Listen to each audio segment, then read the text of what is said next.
Coucou, j'espère que vous allez bien, que vous êtes en forme. Comme d'habitude, moi je suis en pleine forme. Aujourd'hui, recette petit budget, on va se faire une recette pour 2 personnes à moins de 5 €. Et je vais vous expliquer justement comment manger équilibré, manger sainement, tout en mangeant de manière gourmande, à petit budget. Et notre recette petit budget du jour est une quiche. La quiche, ça coûte pas cher parce qu'on peut y mettre un peu ce qu'on veut à l'intérieur. Aujourd'hui, moi j'ai décidé de faire une quiche thon, brocoli et fromage râpé parce que j'adore cette quiche là, je trouve que l'association de saveurs est juste chouette. On va faire la pâte ensemble et vous allez voir que c'est simple de faire une pâte maison. On ne va pas mettre de la farine partout, on va faire les choses simples. Je vais vous donner mes petites astuces aussi. Et l'idée c'est de vous montrer comment faire une quiche allégée, c'est-à-dire sans beurre, sans crème fraîche, mais tout aussi gourmande. Vous allez voir qu'il n'y a pas grande différence au niveau des goûts et au niveau des saveurs. Bref, je ne parle pas plus, on commence tout de suite, c'est parti!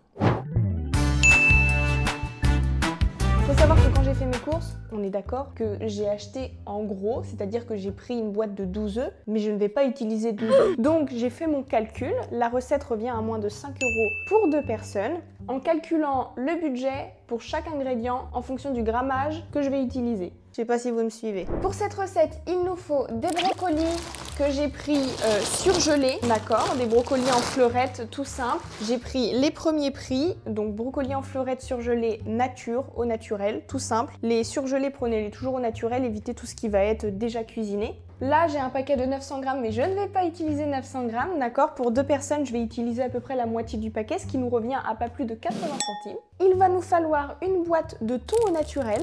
Même chose, attention à ne pas prendre votre thon à l'huile ou dans des préparations cuisinées, vous le prenez vraiment dans l'eau au naturel. Donc là, ma petite boîte de thon au naturel me revient à 1,04 €. Donc j'ai 130 g poinettes égouttées. Pour faire ma pâte à quiche, il me faut de la farine, du fromage blanc et de l'huile d'olive. C'est tout simple. La farine, on va utiliser 200 g, donc pour un paquet de 77 centimes. Premier prix, finalement, ça va me revenir à pas plus de 15 centimes, donc ça coûte vraiment rien. Le fromage blanc, même chose, j'ai pris un gros pot de fromage blanc nature tout simple. Je vais utiliser 150 à 200 g en fonction voilà, de la pâte que je vais former. Ça me revient, même chose, à pas plus de 40 centimes. Le fromage blanc. De l'huile d'olive, on va utiliser que 3 cuillères à soupe, donc c'est pas plus de 10 centimes. Et pour l'appareil à quiche, je mélange tout simplement du lait avec 3 œufs, donc environ 150 ml de lait avec 3 œufs. Même chose, les 3 œufs me reviennent au total à 75 centimes pour une boîte de 3 € à peu près. Et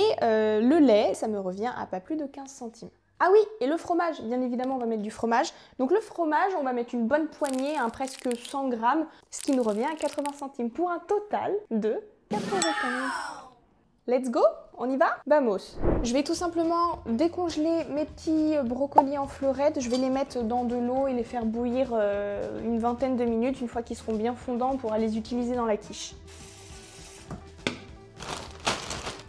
Non! Donc là, je vais mettre à peu près la moitié du paquet pour qu'on ait suffisamment de légumes pour 2 personnes. Si vous n'aimez pas les brocolis, vous pouvez mettre un autre légume, celui que vous aimez, celui de votre choix. Il y en a forcément au moins un que vous aimez. Hop, donc on laisse cuire nos petits brocolis qui vont décongeler. Je prends quasiment toujours mes brocolis surgelés parce que je trouve ça plus simple que de l'acheter frais. À savoir que les légumes surgelés, c'est génial, d'accord? Ça conserve les qualités nutritionnelles, toutes les vitamines et minéraux sont conservés au moment de la cueillette. Il n'y a pas cette perte en vitamines et minéraux avec le temps qu'on va retrouver pour les fruits et légumes frais. Du coup, ce côté intéressant pour le surgelé. Je couvre pour une petite cuisson un peu plus rapide. Bon, ben on va pouvoir passer à la pâte. Farine de blé type 55. Mais on peut prendre de la type 45, on peut prendre de la farine complète, on peut prendre de la farine de seigle ou de sarrasin pour les intolérants au gluten. Vous prenez la farine de votre choix, ok? 200 g de farine.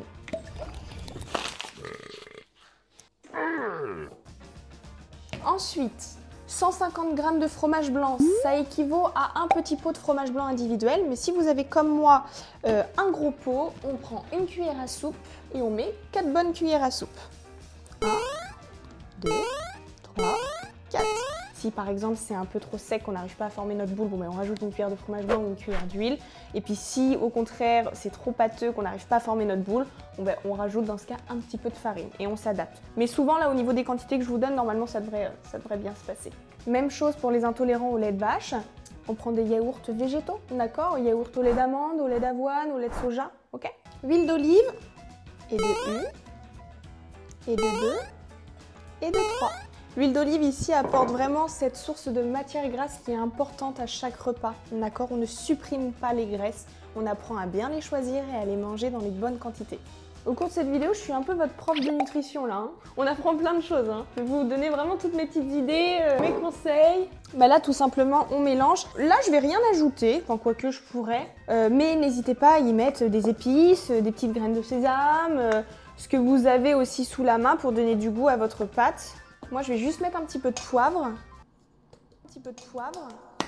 La muscade, on n'en met pas beaucoup parce que c'est très fort en goût.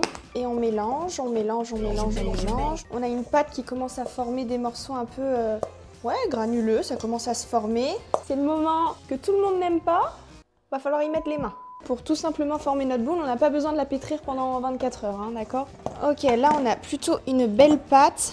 Petite boule, donc vous voyez, j'ai pas pétri longtemps, c'est vraiment histoire de former notre boule. Hop, pas besoin de temps de repos, on va pouvoir directement l'étaler. Ma technique, je prends un papier cuisson que je farine légèrement, voilà. Je remets un petit peu de farine sur ma boule, voilà, il se porte bien, tout va bien. Et là, je remets un autre papier cuisson dessus, on aplatit. On se munit de notre plus beau rouleau à pâtisserie et on étale notre pâte tout simplement. Et là, ça colle pas au plan de travail, on se retrouve pas avec une pâte qu'on doit transporter et qui se met à se casser.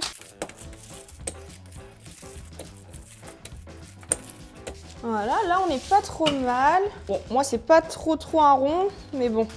Bon bah une pâte quoi. On garde pour une prochaine fournée. Hop, j'ai ma pâte. Petite astuce, un jour vous vous dites, allez, je fais 3 pâtes comme ça d'un seul coup. Une fois que vous êtes à ce stade-là, vous la roulez comme on la trouve dans le commerce en fait. Vous la roulez avec le papier cuisson. Et ça part au congèle. Et on a une pâte maison qu'on peut réutiliser.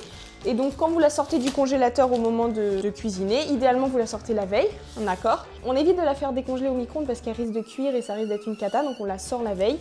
Et c'est tout aussi simple. Je prends mon moule, je prends directement ma pâte, hop. Maintenant, soit on essaye de faire quelque chose de joli, soit on la laisse en vrac dedans, on s'en fiche, il n'y a pas d'importance. Dites-moi dans les commentaires comment vous faites vos pâtes à quiche, si vous les faites ou si vous ne les faites pas. Si vous ne les faites pas, dites-moi si vous allez vous mettre à les faire, ce serait cool. Parce que les pâtes qu'on trouve dans le commerce, en fait, elles sont vraiment très riches en beurre, elles sont grasses, puis elles sont industrielles, quoi. Donc là, on a notre pâte qui est parfaite. Ma boîte de thon au naturel. Oups, mes brocolis sont en train de cuire, c'est parfait. Ok, donc là, mes brocolis commencent à être bien cuits. Je vais pouvoir les égoutter. Ok, donc à ce stade-là, j'égoutte ma boîte de thon. Si vous n'aimez pas le thon, vous pouvez prendre du jambon. Et sinon, option végétarienne, vous pouvez mettre soit en base un houmous de pois chiches pour faire une complémentarité protidique entre les légumineuses, les pois chiches, et le blé, la farine dans la pâte. Quand on associe les céréales et les légumineuses, ça forme une protéine de bonne qualité. C'est la complémentarité protidique pour le régime des végétariens. Alors, je vais mettre ma boîte de thon directement. Pour plus de protéines, on peut en mettre 2, mais là, une seule suffit en sachant qu'on va avoir notre appareil où il y aura des œufs dedans. Après, pour les petits mangeurs, ça peut même être une quiche pour 4 personnes. Ça reviendrait à encore moins cher par personne. Hop, directement dedans, on mélange. Là, pour donner du goût, sel, poivre, muscade, un petit peu de fromage râpé. Là, c'est histoire d'en mettre un petit peu sur la base avant de mettre notre appareil. Et ensuite, on va préparer donc notre petit appareil sans crème fraîche. Je ne sais pas si vous mettez de la crème fraîche, mais vraiment, ce n'est pas forcément nécessaire de mettre de la crème fraîche dans l'appareil. Moi, je la fais simplement avec un mélange lait, œuf et pourquoi pas un petit peu d'épices, et c'est tout. Hop, mon lait, mes œufs. Donc, pour mon appareil, je casse 3 œufs.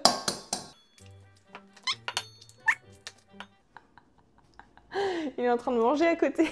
T'as faim? Petit macaron. La quiche arrive. Je fouette. Pensez à préchauffer votre four. 150 ml de lait. Même chose pour les intolérants au lait de vache, au lactose. On peut prendre du lait végétal, boisson végétale, donc lait d'amande, lait d'avoine, lait de soja. Lait de riz et lait de coco, ce sont des laits qui sont assez sucrés, avec un index glycémique assez haut. Orientez-vous plutôt vers des laits d'amande ou lait d'avoine, ça va être les plus intéressants. J'ajoute mon lait petit à petit tout en mélangeant et je recouvre ma quiche avec cette préparation tout simplement. Ok. Et là, comme nous sommes des gourmands, on rajoute du fromage râpé. On va être entre 30 et 50 grammes par personne. Et ici, le fromage consommé au cours de ce repas en mangeant cette quiche, c'est votre portion de fromage de la journée. Le fromage, c'est important de ne pas en abuser. Ça reste un produit intéressant, riche en protéines, mais c'est également riche en graisse animale. La recommandation, c'est 30 grammes par personne par journée maximum. Et bien voilà, notre quiche est prête. En plus, c'est super rapide à faire. On n'a plus qu'à enfourner 35 à 45 minutes, ça dépend de votre four. L'idée, c'est que l'appareil ne soit plus liquide, c'est-à-dire qu'il soit quand même assez ferme et que la pâte soit assez cuite. Allez, c'est parti. À tout à l'heure. Porte-toi bien, petite quiche. J'ai faim. Vous voyez là, ma pâte, elle est bien croustillante ici, là. Elle est bien cuite, bien dure. Ça m'a l'air d'être bien cuit en dessous, tout simplement parce que quand je soulève, vous voyez, elle a l'air d'être très bien. Donc je l'ai laissé 40 minutes à 180 degrés. Et pareil, mon appareil est bien cuit, c'est pas liquide. On n'a plus qu'à passer à la dégustation.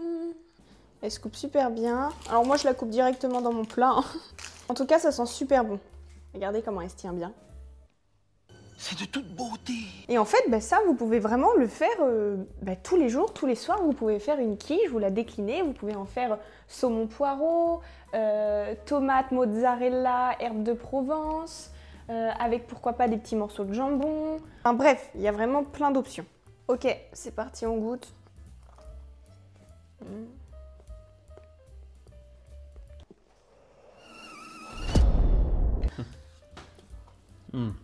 Ah, c'est une dinguerie, c'est trop bon.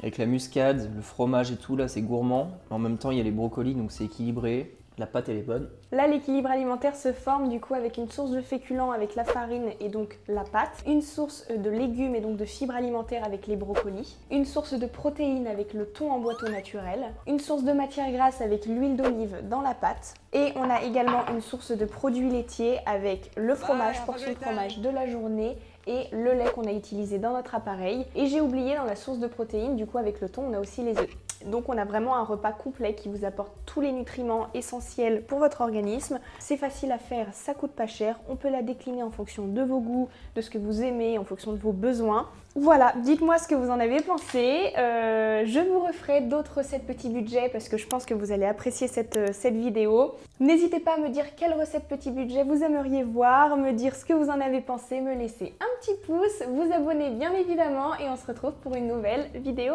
culinaire. Bisous!